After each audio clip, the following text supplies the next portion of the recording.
calls. I'm here to do my review on the Asus Zenfone Max Plus, the M1. I'm not sure what that means, but typically when I think about a Plus phone that says Plus in the name, I usually think of, like, you know, the Galaxy S8 Plus. This is the Xperia X8 Ultra.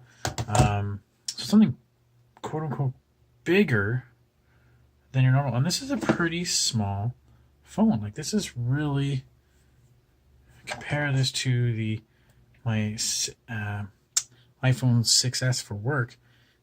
It's a little bit bigger than that. Now, the thing going for it, though, is that at 5.7 inch, it is a 2x1 or an 18x9 screen. So that kind of gives it a little bit bigger display for the size of it. That's how it gets to 5.7. But it really isn't that huge. But anyways, that's just me. Let's go around the device. We have a fingerprint sensor in the back. Now, it is a sensor, not a button, so you just can tap it. You can tap it. There you go. And you get brought into the... And I gotta say, I really like the screen on this. It's not Quad HD or Quad HD Plus, or whatever you want to call it, variant for this, but it does have a pretty good quality display on it. I gotta admit, I like that. It's got like an aluminum kind of feel to it. It's got the dual camera in the back, one wide angle, one not. It's just typical. It's got a camera in the front, which is pretty good.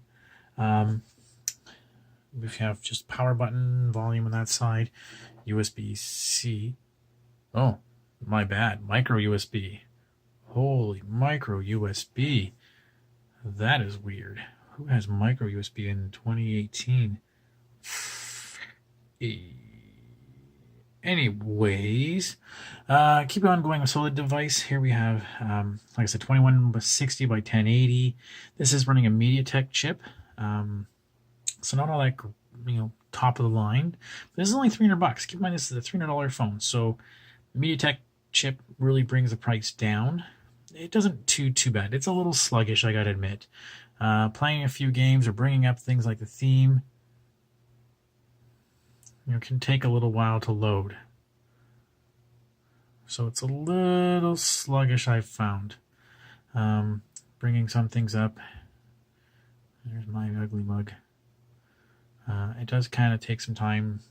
It's not super responsive as you may find in other devices. So, kind of interesting. I don't know. Look, that has reverse charging on it.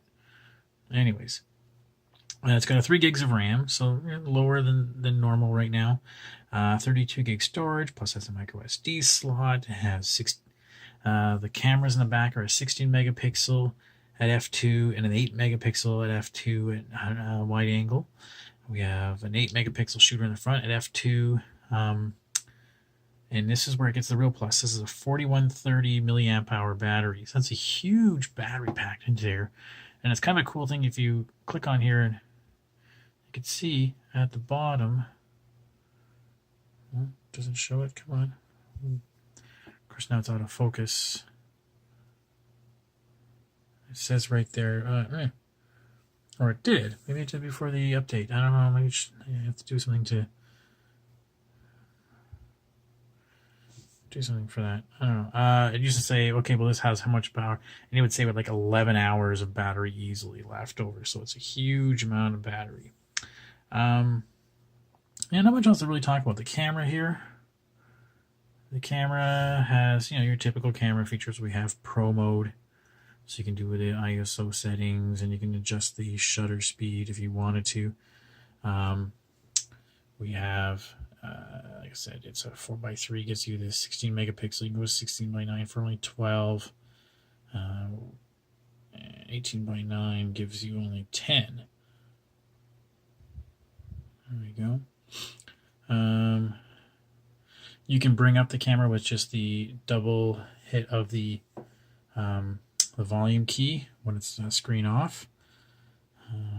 Not a lot of features really to play around with in here. One thing I will say is that it's got the wide angle if you wanted to, but it really distorts on the outside edges. So I'll show you some examples of that in the review. We got this cool selfie mode camera feature, so you can go do video, you can do camera, you can do beauty live. Beauty Live allows you to adjust your beauty level, I guess. And then, where was it? You would select this live streaming app and it would shoot to YouTube Live if you wanted to do that. So it's got that. You can set up collages. You can set up slideshows, etc. The gallery app it has in here. Here we go. It's kind of does a little slideshow feature. Yeah, I'm just talking about the camera just really quickly. What I found when I noticed I take pictures of the camera, it's kind of hard to tell with this, but I can see it's really hot right here on the red. It's almost pinky red on this picture, and then it kind of vignettes all around, and it's not a feature I turned on. So most of the pictures I find are kind of like that. There's an example of it straight on, and then as a wide angle, you can see the real distortion automatically. This wasn't too bad. Again, nice bright in the middle. And again, you probably can't see what this. I can't get my settings right today.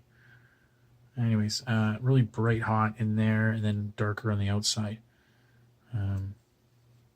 So just something I've noticed when I take pictures with it is that it did that kind of feature. Anyways, I'll have a full review on the website. For $300, it's not a bad buy. Not sure I'd be the one recommending it for $300. It might be something different, or if you're looking in the price range. But I mean, you can't argue that it isn't a good value for somebody. Okay, any questions you guys know, you can reach me on pretty much everywhere. Talk to you soon.